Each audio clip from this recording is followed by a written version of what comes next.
আসসালামু আলাইকুম। আবারও চলে আসলাম আপনাদের মাঝে। আজকে একটা গাড়ির কাজ করছি।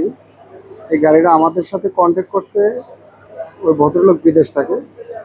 ওনারও হয়তোবা ওয়ার্কশপের ব্যবসা না জানি কি।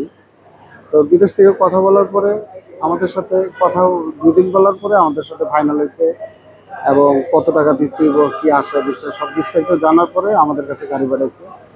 গাড়িটা আসছে সিলেট থেকে। তো আজকে সকালবেলা আসছে। উনি ৩টা ৪টার দিকে রওনা করছে হয়তোবা। সকাল 10টার দিকে পৌঁছেছে আমাদের এখানে। আমরা আজকে গিয়ারটা কমপ্লিট করছি এবং কমপ্লিট করে টেস্ট ড্রাইভ দেওয়ার পরে গাড়িটা কমপ্লিট। তো কথাটা বলার কারণ একটাই, আমাদের কাছে অনেক দূর দূরান্ত থেকে টিআরএক্স, হাইএক্স এবং প্রিমিও, একজো এসব গাড়িগুলোই আসে। হয়তোবা আমরা টাইম মতন ভিডিও ছাড়তে পারি না, একটাই কারণ আমরা বর্তমানে প্রতিদিন গ্যারেজটা বন্ধ করতে করতে রাত 3টা থেকে 4টা বেজে যায়। এই জন্য আমাদের ভিডিও করা হয় না। অনেকদিন বাদে আমরা ভিডিও ছাড়তে পারছি আজকে একটা।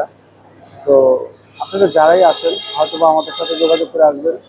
আমাদের কাছে আসলে একটা জিনিসই পাবেন, যে একটা মানুষের বিশ্বাস, যে এখানে গেলাম ওখানে কাজ করানোর পরে হয়তোবা আমি কি ধরা খেয়ে যাই, বা অনেকজনই ভাবে যে কাজ করানোর পরে টাকা দেওয়ার পরে হয়তো 2 দিন পরে চিনবো না, বা আমাকে অন্য কোনো অজুহাত দেখা গাড়িটা আবার রিপেয়ারিং করার দরকার পড়বে হলে করবে না, এরকম ভাবতে পারে। আমাদের এখানে এরকম রেকর্ড নাই। আর দ্বিতীয় কথা হলো, বর্তমানে আমাদের যে গাড়িগুলো আসে হয়তোবা একটা গাড়ি ছাড়ার পরে ওনার রেফারেন্সে অনেকগুলো গাড়ি আসে। ভিডিওর গাড়ি তো আসতেই আছে, এখন রেফারেন্সটা অনেক বেশি। হয়তোবা আপনি যদি ভালো কিছু করেন বা ভালো কিছু করলে হয়তোবা ভালো রেফারেন্সটা অনেক বেশি আছে আমাদের কাছে। হয়তোবা এই রেফারেন্সটাই বেশি কাজ করতেছে বর্তমানে। অনেক দূর দূরান্ত থেকে গাড়ি আসতেছে, এই জন্যই ভিডিওটা করা। সবাই ভালো থাকেন। আল্লাহ হাফেজ।